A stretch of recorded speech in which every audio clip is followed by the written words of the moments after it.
అవునండి.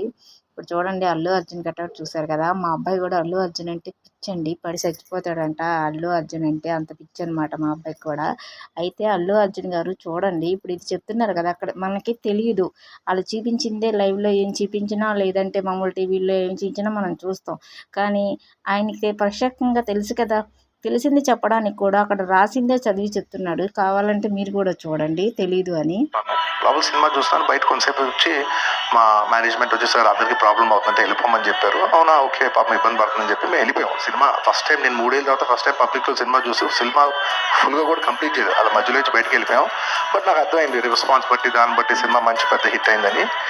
అండ్ అలా వెళ్ళిపోయిన తర్వాత నెక్స్ట్ డే మార్నింగ్ చెప్తున్నారు అనమాట that very unfortunate incident sir. ఒక ఫ్యామిలీ వచ్చారు, అందులో ఒక లేడీ రేవతి గారని ఆవిడ అలా చనిపోయారంటే మార్నింగ్ అసలు మేము షాక్ తిన్నాం. అంటే జెన్యున్లీ దాని గురించి నేను ఫాస్ట్గా రెస్పాండ్ అవుతాను కూడా నాకు కొంచెం టైం పట్టింది సైకలాజికలీ. ఎందుకంటే కొన్ని ఇలాంటి జరిగినప్పుడు I would like to first stabilise. I like to take 7-8 hours 10 hours to just process it and then come back to the table. You know సరిగా దీన్ని ఎలా రెస్పాండ్ అవ్వాలి, ఏం చేయాలి ఇవన్నీ నేను టైం తీసుకుంటాను. అయితే ఫ్రెండ్స్ మళ్ళీ వాళ్ళ నాన్నగారు కూడా ఇప్పుడు ఈయనేమంటున్నాడంటే నా కొడుకుని చూసి నా ప్రాణం తగ్గిపోయింది అంటున్నాడు ఈయన ఓ తండ్రిగా.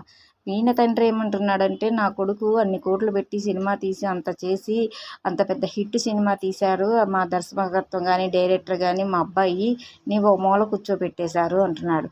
పోయింది ఒక మూల ఇంట్లో కూర్చున్నందుకే అంత బాధపడిపోతుంటే మరి అనకూడదు కానీ ఆ బాబు వెలివేటర్ మీద దాంట్లో హాస్పిటల్లో అలా పడుకొని ఉన్నాడండి. మరి ఆ తండ్రి ఎంత విలవిల్లాడిపోతాడండి. చనిపోయిన వాళ్ళమ్మ ఎంత బాధపడుతూ ఉంటుందంటే రేపొద్దున్న ఆ బాబుకి ఊహొచ్చాక లేచినాక తెలివొచ్చాక అమ్మ ఏదని అడిగితే ఏం చెప్తాడు, నా వల్లే ఇలా జరిగిందని జీవితాంతకాలం బాధపడడం ఉన్నా కూడా ఆ చిన్న పాప ఏమైపోతుందండి. వాళ్ళ ఈ మనుషులు కావా, వాళ్ళ ఈ హృదయాలు కావా, వీళ్ళకి అర్థం కావా, వీళ్ళయే హృదయాలా ఏంటంటే డబ్బు ఉందని అహంకారమా? ఏదో ఒకటి మీరే చెప్పండి ఫ్రెండ్స్. నేను ఏంటంటే ఒక తల్లిగా నేను మాట్లాడాను. ఎందుకంటే నాకు బాబు కాబట్టి నేను తల్లిగా మాట్లాడాను ఫ్రెండ్స్. అయితే లైక్ చేయండి, షేర్ చేయండి. ఎందుకంటే లైక్ చేయకపోయినా పర్వాలేదు కానీ ఇలాంటి షేర్ చేయండి ఫ్రెండ్స్. ఎందుకంటే ప్రతి తల్లి మనసుకే తెలుసుద్ది ఆ విలువ అంటే ఏంటో, మమకారం, ఆ ప్రేమ ఏంటో. మనం ఇంతలా పెంచుకొని పెద్దాపురం చేయించుకొని పెంచి ఒక సినిమా కోసం వెళ్ళిపోవడం అంటే ఆ తల్లి ఎంత బాధపడుద్ది. లేదు తల్లిని తలుచుకుంటూ ఈ కొడుకు ఎంత బాధపడతాడు ఫ్రెండ్స్, మీరే చెప్పండి.